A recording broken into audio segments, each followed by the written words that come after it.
Hi, I'm Gary from PA Hydroponics. This next episode we're going to be doing is starting seeds. And we're going to be talking about all the different ways to start seeds. There's like a whole bunch of different ways, different things you can start them in, growing medias. And we're going to go through all the different pros and cons of them. I'm going to teach you about what you should use for what. And starting off with good old soil. For starting seeds, you want a nice fluffy soil. This is Finksburg's Light Warrior. This works well. It's a nice airy fluffy mix. It's got some humic acid in there to promote root growth. And you can start the seeds in all different kinds of things. We have like pots here. This is your standard seed flat, which is 10 by 20 inch. These are 5.5 inch pots. You can get 8 of them in there real nice. If you go with something big like this, you won't have to water as much. Where you go with something little, you're gonna have to make sure you gotta water more often. So it's really about space too. This one here, we got 18 of these in a 10 by 20 tray. This is something else, 72 cell insert. These are nice if you want to do a bunch of plants. If you're using these versus this, obviously you're gonna have to transplant these sooner. So think about that too. These are a little bit, one of the newer ones we have this year. This is a bigger size soil, it's 50 cells in here. And that buys you a little more time than the 72 cell tray. We also have this new mini tray here from Sunlight Supply. It's a super sprouter. These are pretty cool, they're cheap, inexpensive. They still got the little dome on them with little vents. Domes. There's pretty much 3 different sizes of domes. You got your small, medium, and largest that we carry. For starting seeds, I like using short domes. That way you can get the light really close. If your light's really high up, your seeds will get really tall quick and they'll get thin and stretchy and then they'll fall over. So you want to have your light down close. So if you use the big tall dome and you're using like a fluorescent light, that few extra inches might be why your plants are stretching. So remember that when you're starting seeds. A big bright light and keep it close. This dome will also help keep the humidity in, keeps the soil moist for you. So yeah, try to get a good drain soil. Something that holds water too long can rot your seeds, so just keep an eye out on that. Another great thing to use is cocoa. Cocoa, a little bit more environmentally friendly. It's a byproduct of coconut plants and coconut trees. This has good water to air ratio. It has no food in it at all. A seed does have enough food for itself to last a couple weeks inside its shell. So with cocoa, since it has nothing in it, you're going to want to feed it soon after you start, maybe within the first week or two. Give it some food. You can also mix some perlite with the cocoa for faster drainage. You can do like a 50-50 mix. These are the little expanding pellets that everybody's seen. These, you add water to them and they get big, which we're going to go through that in our next episode because we're going to be actually starting seeds.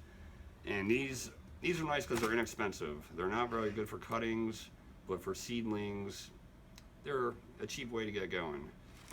This one's pretty cool too. It comes with its own little humidity dome.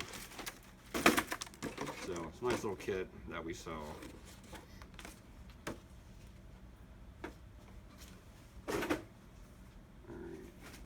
This one's new this year for us. This one's the Acela Root. This is by Hydrofarm. These are a peat moss based plug, but they do have additives in there that help promote the roots to grow. And these are just nice and convenient. They come with their own little tray. Pretty much get everything going in those. This is Oasis. Oasis is unique. They've been around for a long time. It's very lightweight. It almost reminds me of just a foam, some sort of foam. These are cool. The only problems I've had with these are roots will grow into the next block beside it, so your plants can get stuck together. So you might want to separate the rows, something like that. You got to keep an eye on these too. When they're wet and when they're dry, they look exactly the same. So you got to kind of get used to that. But they're pretty affordable too, versus some of the ones we're going to show you that are a little bit more money. So if you want to get going inexpensively, this is a pretty good way to do it. Might want to give it a try sometime. Next are the little sponge plug style starting. These are little sponges. They're made of peat moss, and these are great for soil, and they're also great for hydroponics. These won't fall apart in your hydroponic machine. And we have a couple different brands of these in stock. This is General Hydroponics Rapid Rooter. This one is Hydrodynamics Root Riots. They both function similar. The Rapid Rooters have a bigger hole in them, so if you're doing large seeds, that might be the way to go. Root Riot has a smaller hole, which I find Root Riot better for taking clones. If you're going to do small clones, this will work good. These have an excellent water to air ratio, and they're ready to go. You don't have to mess with them. Just put the plant in there, water them, and you're done. They also come with their own tray, so you can just get your humidity dome on there. If you do get a tray of these, they also have refills, bags of refills for both of these brands here. If you do get a tray and you don't need all the plugs, put the rest of them into a Ziploc bag and put them in a dark, cool spot, and they should hold up for a while.